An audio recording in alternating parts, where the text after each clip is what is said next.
ಓಂ ಗಂ ಗಣಪತಗೆ ನಮಃ. ಓಂ ಗುಂ ಗುರುಭ್ಯೋ ನಮಃ. ಗುರವೇ ರಾಘವೇಂದ್ರಾಯ ಭಾರತೀಯತಗೆ ನಮಃ. ಗುರುಭ್ಯೋ ನಮಃ. ಓಂ ಯೋ ಮಾ ಆಗ್ನೇ ಭಾಗಿನಗಂ ಸಂತಮಥಾ ಭಾಗಂಚಿಕೆ ಋಷತಿ ಅಭಾಗಮಗ್ನೇ ತಂಕುರು ಮಾಮಗ್ನೇ ಭಾಗಿನಂಕುರು ಭಾಗ್ಯದೇವತಾಯೈ ನಮಃ.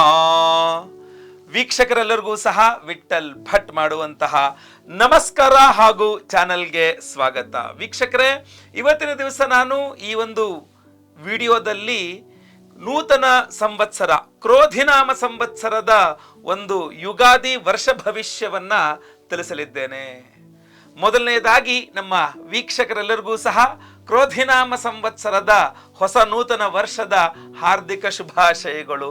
ಈ ಹೊಸ ವರ್ಷ ಯುಗಾದಿ ಹಬ್ಬ ನಿಮಗೆಲ್ಲರಿಗೂ ಸಹ ಹೊಸ ಹರುಷವನ್ನ, ಈ ಹೊಸ ವರ್ಷದಲ್ಲಿ ನಿಮ್ಮ ಎಲ್ಲರ ಕನಸು ನನಸಾಗಲಿ, ಎಲ್ಲರ ದುಃಖಗಳು ಪರಿಹಾರವಾಗಲಿ, ಸುಖ ಸಂಪತ್ತು ನೆಮ್ಮದಿ ಆರೋಗ್ಯ ಭಾಗ್ಯ ಎಲ್ಲ ನಿಮ್ಮ ಇಷ್ಟಾರ್ಥಗಳು ಭಗವಂತ ಖಂಡಿತವಾಗಿ ನೆರವೇರಿಸಲಿ.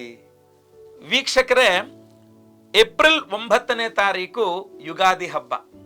ಯುಗಾದಿ ಹಬ್ಬ ಅಂದ್ರೆ ನಮಗೆಲ್ಲರಿಗೂ ಸಹ ನಮ್ಮ ಒಂದು ಸಂಸ್ಕೃತಿಯ ನೂತನ ಸಂವತ್ಸರದ ಮೊದಲ ದಿನ, ಚೈತ್ರ ಮಾಸ ಶುಕ್ಲ ಪಕ್ಷ ಪಾಡ್ಯ ತಿಥಿ. ಹಾಗಾದ್ರೆ ಸಂವತ್ಸರದ ಹೆಸರೇನು? ಕ್ರೋಧಿನಾಮ ಸಂವತ್ಸರ. ಕ್ರೋಧಿನಾಮ ಸಂವತ್ಸರ ಈ ವರ್ಷ ಏಪ್ರಿಲ್ 9ರಿಂದ ಹಿಡಿದು ಮುಂದಿನ ವರ್ಷ ಮಾರ್ಚ್ 29ನೇ ತಾರೀಕು ತನಕ, 2025 ಮಾರ್ಚ್ 29ನೇ ತಾರೀಕಿನ ತನಕ ನಿಮಗೆ ಕ್ರೋಧಿನಾಮ ಸಂವತ್ಸರ ಇರಲಿದೆ, ಆಯ್ತಲ್ವಾ? ಈ ಒಂದು ಸಂವತ್ಸರದಲ್ಲಿ ಕ್ರೋಧಿನಾಮ ಸಂವತ್ಸರದ ದ್ವಾದಶ ರಾಶಿಗಳ ಒಂದು ಫಲಾಫಲವನ್ನ ಹೇಳಬೇಕಾದ್ರೆ ಮುಖ್ಯವಾಗಿ ಗಮನಿಸಬೇಕಾಗ್ತಕ್ಕಂಥದ್ದು, ದೀರ್ಘಕಾಲಾವಧಿಯಲ್ಲಿ ಒಂದೇ ರಾಶಿಯಲ್ಲಿ ದೀರ್ಘಕಾಲಾವಧಿಯಾಗಿ ಒಂದೇ ರಾಶಿಯಲ್ಲಿರ್ತಕ್ಕಂಥ ಗ್ರಹಗಳನ್ನು ಆಯ್ಕೆ ಮಾಡಿಕೊಂಡು ಅದರ ಫಲವನ್ನು ವಿಶೇಷವಾಗಿ ಲೆಕ್ಕ ಮಾಡಿ ನಾವು ಯುಗಾದಿಯ ಫಲವನ್ನು ಹೇಳಬೇಕಾಗ್ತದೆ.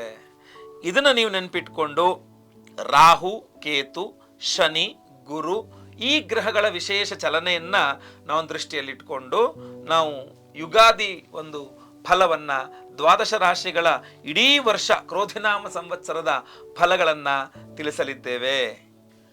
ವೀಕ್ಷಕರೇ, ಇದು ಒಂದು ಗೋಚಾರ ಫಲ. ನಿಮ್ಮ ವೈಯಕ್ತಿಕ ಜಾತಕವನ್ನ ಒಂದ್ಸಲ ಪರಿಶೀಲನೆ ಮಾಡಿಸಿಕೊಂಡು ಗೋಚಾರ ಫಲ ಹಾಗೂ ನಿಮ್ಮ ವೈಯಕ್ತಿಕ ಜಾತಕ ಇದು ಎರಡರೂ ಸಹ ಸಮ್ಮಿಶ್ರ ಮಾಡಿಕೊಂಡು ಫಲಾಫಲಗಳನ್ನು ತಿಳಿಬೇಕಾಗ್ತದೆ ಅನ್ನುವಂಥ ವಿಚಾರ ನೀವು ನೆನಪಿಟ್ಕೊಳ್ಳಿ. ಕರ್ಕಾಟಕ ರಾಶಿಯವರು ಈ ಒಂದು ಕ್ರೋಧಿನಾಮ ಸಂವತ್ಸರದ ಮೊದಲನೆಯ ತಿಂಗಳು, ಮೊದಲನೆಯ ಭಾಗದಲ್ಲಿ ಪ್ರಮುಖವಾಗಿ ನಾನಾ ಸವಾಲುಗಳನ್ನು, ನೀವು 10ನೇ ಮನೆಯಲ್ಲಿ ಗುರು ಇರ್ತಾನೆ ಸ್ಟಾರ್ಟಿಂಗಲ್ಲಿ ಒಂದು ತಿಂಗಳವರೆಗೆ, ಆದ್ದರಿಂದಾಗಿ ಪ್ರಮುಖ ಸ್ಥಾನದಲ್ಲಿರ್ತಕ್ಕಂಥದ್ದು ಬಹಳ ಮುಖ್ಯವಾದಂತಹ ಹುದ್ದೆಗಳಲ್ಲಿರ್ತಕ್ಕಂತಹ ಕರ್ಕಾಟಕ ರಾಶಿಯವರು ತುಂಬ ಸವಾಲುಗಳನ್ನು ಎದುರಿಸಬೇಕಾಗತ್ತೆ. ಉದ್ಯೋಗ ಸ್ಥಳದಲ್ಲಿ ನಿಮಗೆ ಇಷ್ಟವಿಲ್ಲದ ಜವಾಬ್ದಾರಿಗಳನ್ನು ನಿಮಗೇ ಕೊಡ್ತಾರೆ, ನಿಮಗೆ ಇಷ್ಟ ಇಲ್ಲ ಅದನ್ನು ಮಾಡೋದು, ಬಟ್ ನಿಮ್ಮ ಕೈಲೇ ಅದನ್ನು ಮಾಡಿಸ್ತಾರೆ. ಹೊಂದಾಣಿಕೆ ಇರೋದಿಲ್ಲ. ಹೊಂದಾಣಿಕೆ ಇಲ್ಲದೆ ಇರತಕ್ಕಂತಹ ವ್ಯಕ್ತಿಗಳ ಜೊತೆಗೇ ನೀವು ಕಾರ್ಯನಿರ್ವಹಿಸ, ಅವರಿಗೆ ನಿಮಗೆ ಹೊಂದಾಣಿಕೆ ಚೆನ್ನಾಗಿರಲ್ಲ, ನಿಮಗೆ ಅವರಿಗೆ ಆಗಲ್ಲ, ಬಟ್ ಅವ್ರ ಜೊತೆಗೆ ನೀವು ಕೆಲಸ ಮಾಡಬೇಕು ಅನ್ನೋ ರೀತಿಯಲ್ಲಿ ಇರ್ತದೆ.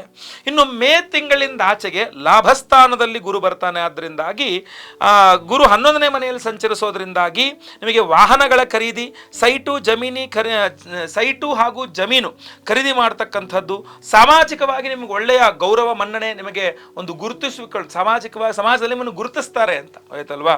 ಅದರ ನಂತರ ಈ ರೀತಿ ಎಲ್ಲ ರೀತಿಯಲ್ಲಿ ವಿವಿಧ ಶುಭ ಫಲಗಳನ್ನು ನೀವು ನಿರೀಕ್ಷೆ ಮಾಡಬಹುದು ಖಂಡಿತವಾಗಿ. ಇನ್ನು ಒಂದು ವೇಳೆ ಉದ್ಯೋಗ ಬದಲಾವಣೆಗಾಗಿ ಪ್ರಯತ್ನ ಮಾಡಬೇಕು ಎಂದಿರುವವರು ಈ ಸಮಯದಲ್ಲಿಯೇ ಪ್ರಯತ್ನ ಮಾಡಿ, ಅಂದರೆ ಮೇಯಿಂದ ಆಚೆಗೆ ನೀವು ದಯವಿಟ್ಟು ಪ್ರಯತ್ನ ಮಾಡಿ, ಅದ್ರ ಒಳಗೆ ಬೇಡ ಅಂತ ಆಯ್ತಲ್ವಾ. ಇನ್ನು ಶನೇಶ್ಚರ ಗ್ರಹ ನಿಮ್ಮ ರಾಶಿಗಿಂತ 8ನೇ ರಾಶಿಯಲ್ಲಿ ಸಂಚಾರ ಮಾಡೋದ್ರಿಂದಾಗಿ ಆರೋಗ್ಯ ಸಮಸ್ಯೆಗಳು ಈ ವರ್ಷ ನಿಮಗೆ ಖಂಡಿತವಾಗಿ ಕಾಣಿಸ್ಕೊಳ್ಳುತ್ತೆ. ಅದರಲ್ಲೂ ಸಹ ಆ ಸಮಸ್ಯೆಯ ಮೂಲ ಏನು, ಏನಕ್ಕೆ ಆರೋಗ್ಯ ಬಾಧೆ ಆಗ್ತಾ ಇದೆ ಅನ್ನತಕ್ಕಂಥದ್ದೇ ಕಂಡು ಹಿಡಿಯೋದು ಸ್ವಲ್ಪ ಕಷ್ಟ ಆಗುತ್ತೆ ನಿಮಗೆ. ಆ ಸ್ಕ್ಯಾನ್ ಮಾಡಿಸಿ, ಈ ಸ್ಕ್ಯಾನ್ ಮಾಡಿಸಿ, ಅದನ್ನು ಮಾಡಿ, ಇದು ಮಾಡಿ, ಆ ಟೆಸ್ಟಿಂಗ್ ಮಾಡಿಸಿ, ಈ ಟೆಸ್ಟ್ ಮಾಡಿಸಿ ಅಂತ ಒಂದಿಷ್ಟು ಟೆಸ್ಟ್ಗಳು ಅದು ಇದು ಅಂತ ಸುಮಾರಷ್ಟು ಖರ್ಚು ಮಾಡಿಸುವಂಥ ಸಾಧ್ಯತೆಗಳು ಜಾಸ್ತಿ ಕಂಡು ಬರ್ತಾ ಇದೆ. ವೈದ್ಯಕೀಯ ಪರೀಕ್ಷೆಗಳು ನಿಮಗೆ ಅನಿವಾರ್ಯ ಅಂತ ಕಂಡು ಬರ್ತಾ ಇದೆ. ಅದಕ್ಕಾಗಿ ಹೆಚ್ಚಿನ ಖರ್ಚುಗಳು ಸಹ ನಿಮಗೆ ಆಗುತ್ತೆ ಅಂತ ಕಂಡು ಬರ್ತಾ ಇದೆ 8ನೇ ಮನೆಯ ಶನಿಯಿಂದಾಗಿ. ಅದರಿಂದ ಆಮೇಲೆ ಈ 8ನೇ ಮನೆಯ ಶನಿಯಿಂದಾಗಿ ಸ್ವಲ್ಪ ಕೆಲವಿಷ್ಟು ಅವಮಾನಗಳನ್ನು ಸಹ ನೀವು ಈ ವರ್ಷ ಎದುರಿಸಬೇಕಾಗ್ತದೆ ಅಂತ ಕಂಡು ಬರ್ತಾ ಇದೆ. ಇನ್ನು 9ನೇ ಮನೆಯಲ್ಲಿ ರಾಹು ಸಂಚರಿಸೋದ್ರಿಂದ ತಂದೆ ಅಥವಾ ತಂದೆಗೆ ಸಮಾನರಾದವರ ಜೊತೆಗೆ ಮನಸ್ತಾಪ ಆಗತಕ್ಕಂಥದ್ದು, ಜಗಳ ಆಗತಕ್ಕಂಥದ್ದು ಇದು ಸ್ವಲ್ಪ ಜಾಸ್ತಿ ಕಂಡು ಬರ್ತಾ ಇದೆ. ಅಂದರೆ ಭೇದ, ನಿಮ್ಮ ಅಭಿಪ್ರಾಯ ಅವರಿಗೆ ಅಭಿಪ್ರಾಯ ಭೇದಗಳು, ನೀವೊಂದು ಹೇಳ್ತಾರೆ ನಿಮ್ಮ ತಂದೆಯವರು ಇನ್ನೊಂದು ಹೇಳ್ತಾರೆ ಅಂತ ಆಯ್ತಲ್ವಾ. ಸೊ ಇದು ಬಹಳ ಹೆಚ್ಚು ಕಂಡು ಬರ್ತಾ ಇದೆ. ಇನ್ನು ಪಿತ್ರಾರ್ಜಿತ ವ್ಯಾಜ್ಯಗಳು ಕಗ್ಗಂಟಾಗ್ಬಿಡುತ್ತೆ. ನೀವೇನಾದ್ರು ಪಿತ್ರಾರ್ಜಿತ ಆಸ್ತಿ ವಿಚಾರಗಳಿದ್ರೆ 9ನೇ ಮನೆ ರಾಹು ಅಂದ್ರೆ ಒಂದು ಕೋರ್ಟಿಗೆ ಎಳ್ಕೊಂಡು ಹೋಗ್ತಾನೆ. ಏನು ಇಷ್ಟ ಇದ್ರು ಕೋರ್ಟೆ, ಇಷ್ಟ ಇಲ್ದ್ರು ಕೋರ್ಟಿಗೆ ಅನ್ನೋ ಥರ ಹೀಗೆ ಕೋರ್ಟಿಗೆ ತೆಗೆದುಕೊಂಡು ಹೋಗುವ ಸಾಧ್ಯತೆಗಳು ಜಾಸ್ತಿ ಇದೆ 9ನೇ ಮನೆಯ ರಾಹು. ಇನ್ನು 3ನೇ ಮನೆಯಲ್ಲಿ ಕೇತು ಇರೋದ್ರಿಂದಾಗಿ ಅವನು ಸ್ವಲ್ಪ ನಿಮ್ಮ ಸಹೋದರ ಸಹೋದರಿ, ಅಕ್ಕ ತಮ್ಮ, ಅಣ್ಣ ತಂಗಿ ಯಾರಿದ್ದಾರೆ ನಿಮಗೆ, ಅವ್ರ ಜೊತೆಗೆ ಸ್ವಲ್ಪ ಜಗಳ ಮನಸ್ತಾಪಗಳನ್ನು ಮಾಡಿಸುವಂತಹ ಸಾಧ್ಯತೆಗಳು, ಅವ್ರ ಹತ್ರ ಮಾತು ಬಿಡ್ತಕ್ಕಂಥದ್ದು, ನೀವು ಹೇಳಿದ್ದು ಅವ್ರು ಒಪ್ಪಲ್ಲ. ಈ ಪಿತ್ರಾರ್ಜಿತ ಆಸ್ತಿ ಅದಕ್ಕೆ ಒನ್ ಆಫ್ ದ ರೀಸನ್ ಅಂತ ಕಂಡು ಬರ್ತಾ ಇದೆ. 9ನೇ ಮನೆಯಲ್ಲಿ ರಾಹು, 3ನೇ ಮನೆಯಲ್ಲಿ ಕೇತು ಅಂದ ತಕ್ಷಣ ಏನಾಗುತ್ತೆ, ಅದೇ ರೀಸನ್, ನಿಮ್ಮ ಹಾಗೂ ನಿಮ್ಮ ಸಹೋದರ ಸಹೋದರಿಯರ ನಡುವೆ ಮನಸ್ತಾಪಗಳಾಗಲಿಕ್ಕೆ ಅಂತ ಕಂಡು ಬರ್ತಾ ಇದೆ.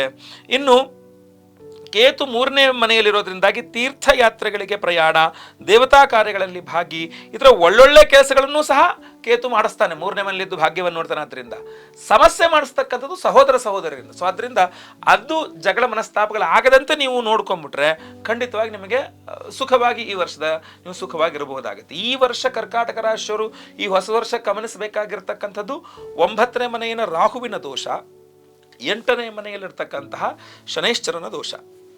ಲಾಭದ ಗುರು ನಿಮಗೆ ಖಂಡಿತವಾಗಿ ಅನುಕೂಲ ಮಾಡಿಕೊಡಲಿದ್ದಾನೆ. ಲಾಭಸ್ಥಾನದ 11ನೇ ಮನೆಯಲ್ಲಿರ್ತಕ್ಕಂಥ ಗುರು ಖಂಡಿತ ಲಾಭ ಮಾಡಿಕೊಡಲಿದ್ದಾನೆ. ಆ ಗುರುವಿನ ಪ್ರಚೋದನೆ ಯಾವ ರೀತಿಯಲ್ಲಿ ಇರ್ತದೆ ಅಂತಂದರೆ ಬಿಸ್ನೆಸ್ ಮಾಡೋಣ ಅನ್ನೋ ರೀತಿಯಲ್ಲಿ ಇರ್ತದೆ. ಸೊ ಬಟ್ ಅಷ್ಟಮ ಶನಿ ಇರೋದ್ರಿಂದ ನಾನು ಬಿಸ್ನೆಸ್ ಮಾಡಬೇಡಿ ಅಂತಲೇ ಹೇಳ್ತೇನೆ. ಹೆಚ್ಚಿನದಾದಂತಹ ವಿಚಾರಗಳು ನಿಮ್ಮ ವೈಯಕ್ತಿಕ ಜಾತಕ ನೋಡಿದಾಗೆ ಗೊತ್ತಾಗುತ್ತೆ. ಇದು ಗೋಚಾರ ಫಲ ಆದರೆ ನಿಮ್ಮ ವೈಯಕ್ತಿಕ ಜಾತಕ, ನೀವೇನಾದ್ರು ಜಾಬ್ ರಿಸೈನ್ ಮಾಡ್ತೀನಿ ಅಥವಾ ಬಿಸ್ನೆಸ್ ಸ್ಟಾರ್ಟ್ ಮಾಡ್ತೀನಿ ಅಥವಾ ಬೇರೆ ಏನೋ ಒಂದು ಮನೆ ಕಟ್ಟಿಗೆ ಶುರು ಮಾಡ್ತೀನಿ, ಸೈಟ್ ಖರೀದಿ ಮಾಡೋಕ್ಕೆ ಶುರು ಏನೇ ಮಾಡ್ತೀನಿ ಅಂತಂದ್ರೂ ಸಹ ದಯವಿಟ್ಟು ನಿಮ್ಮ ವೈಯಕ್ತಿಕ ಜಾತಕ ಪರಿಶೀಲನೆ ಮಾಡಿಸ್ಕೊಳ್ಳದೇನೆ ನೀವು ದೊಡ್ಡ ದೊಡ್ಡ ನಿರ್ಧಾರಗಳನ್ನ ತಗೊಳ್ಬೇಡಿ, ಆಯ್ತಲ್ವಾ. ಹೀಗಿರುವಾಗ ಕರ್ಕಾಟಕ ರಾಶಿಯವರ ಕ್ರೋಧಿನಾಮ ಸಂವತ್ಸರದ ಆದಾಯ ವ್ಯಯಗಳು ಹೇಗಿದೆ ನೋಡೋಣ ಬನ್ನಿ. ಕ್ರೋಧಿನಾಮ ಸಂವತ್ಸರದಲ್ಲಿ ಕರ್ಕಾಟಕ ರಾಶಿಯವರಿಗೆ ಆದಾಯ 2, ಖರ್ಚು 4, ಗೌರವ 1, ಅವಮಾನ 3, ಸುಖ 3, ದುಃಖ 1, ಆರೋಗ್ಯ 3, ಅನಾರೋಗ್ಯ 1. ಇದನ್ನ ಬಹಳ ನೀವು ಗಮನಿಸಬೇಕಾಗಿರ್ತಕ್ಕಂಥದ್ದು. ನೀವು ಖರ್ಚು ಜಾಸ್ತಿ ಆಗ್ಬಿಡುತ್ತೆ. ಆದಾಯಕ್ಕಿಂತ ಖರ್ಚುಗಳು ಜಾಸ್ತಿ ಆದಾಗ ಸಾಲಗಳು ಜಾಸ್ತಿ ಆಗುತ್ತೆ.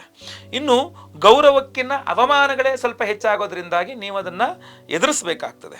ಆದರೆ ಸುಖ ಚೆನ್ನಾಗಿದೆ, ದುಃಖ ಕಡಿಮೆ ಇದೆ, ಆಮೇಲೆ ಆರೋಗ್ಯ ಚೆನ್ನಾಗಿದೆ, ಅನಾರೋಗ್ಯ ಕಡಿಮೆನೇ ಇದೆ. ಆದ್ದರಿಂದ ಖಂಡಿತ ಯೋಚನೆ ಮಾಡೋ ಅವಶ್ಯಕತೆ ಇಲ್ಲ. ದೇವತಾರಾಧನೆಯನ್ನು ಮಾಡ್ಕೊಳ್ಬೇಕು.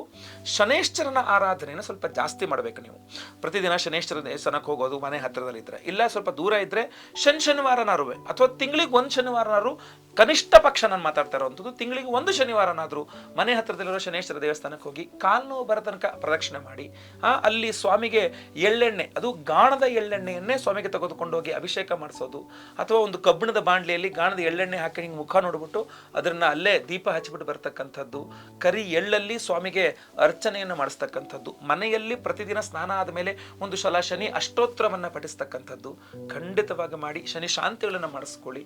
ಅಥವಾ ನಿಮ್ಮ ವೈಯಕ್ತಿಕ ಜಾತಕವನ್ನೊಮ್ಮೆ ಪರಿಶೀಲನೆ ಮಾಡಿಸ್ಕೊಳ್ಳಿ, ಖಂಡಿತವಾಗಿ ಒಳ್ಳೆಯದಾಗಲಿ. ಇದರ ಮಧ್ಯೆ ನಿಮ್ಮ ವೈಯಕ್ತಿಕ ಜಾತಕವನ್ನೊಮ್ಮೆ ಪರಿಶೀಲನೆ ಮಾಡಿಸ್ಕೊಳ್ಳಿ. ಈ ಹೊಸ ವರ್ಷ ನಿಮಗೆ ಯಾವ ರೀತಿಯಲ್ಲಿದೆ, ನಿಮ್ಮ ಯಾವ ಉದ್ದೇಶಗಳು ಈ ವರ್ಷದಲ್ಲಿ ಈಡೇರಬಹುದು. ಯಾಕಂದರೆ ನಿಮ್ಮ ವೈಯಕ್ತಿಕ ಜಾತಕ ಬಹಳ ಪ್ರಮುಖವಾಗಿರ್ತದೆ. ವೈಯಕ್ತಿಕ ಜಾತಕವನ್ನೊಮ್ಮೆ ಪರಿಶೀಲನೆ ಮಾಡಿಸ್ಕೊಂಡ್ರೆ ನಿಮ್ಮ ಪ್ರಶ್ನೆಗಳಿಗೆಲ್ಲ ಉತ್ತರ ಸರಿಯಾಗಿ ಸಿಗಲಿದೆ. ಒಳ್ಳೆಯದಾಗಲಿ. ವಿಡಿಯೋ ಇಷ್ಟ ಆದರೆ ದಯವಿಟ್ಟು ಲೈಕ್ ಮಾಡ್ಲಿಕ್ಕೆ ಮರಿಬೇಡಿ. ವಾಟ್ಸಪ್, ಫೇಸ್ಬುಕ್, ಮೆಸೆಂಜರ್ ಎಲ್ಲ ಕಡೆ ಸಾಮಾಜಿಕ ಜಾಲತಾಣಗಳಲ್ಲಿ ವಿಡಿಯೋನ ಶೇರ್ ಮಾಡ್ಲಿಕ್ಕೆ ಮರಿಬೇಡಿ. ಫೇಸ್ಬುಕ್ಕಲ್ಲಿ ನಮ್ಮ ಈ ವಿಡಿಯೋ ನೋಡ್ತಾ ಇದ್ದೀರಾ ಅಂದರೆ ದಯವಿಟ್ಟು ನಮ್ಮ ಪೇಜ್ನ ಫಾಲೋ ಮಾಡ್ಲಿಕ್ಕೆ ದಯವಿಟ್ಟು ಮರಿಬೇಡಿ. ಮುಂದುವರಿದಲ್ಲಿ ಮತ್ತೆ ಪುನಃ ಸಿಗ್ತಾನೆ. ಎಲ್ಲರಿಗೂ ಸಹ ಒಳ್ಳೆಯದಾಗಲಿ. ಲೋಕ ಸಮಸ್ತ ಸುಖಿನೋ ಭವಂತು. ನಾರಾಯಣ ನಾರಾಯಣ ನಾರಾಯಣ.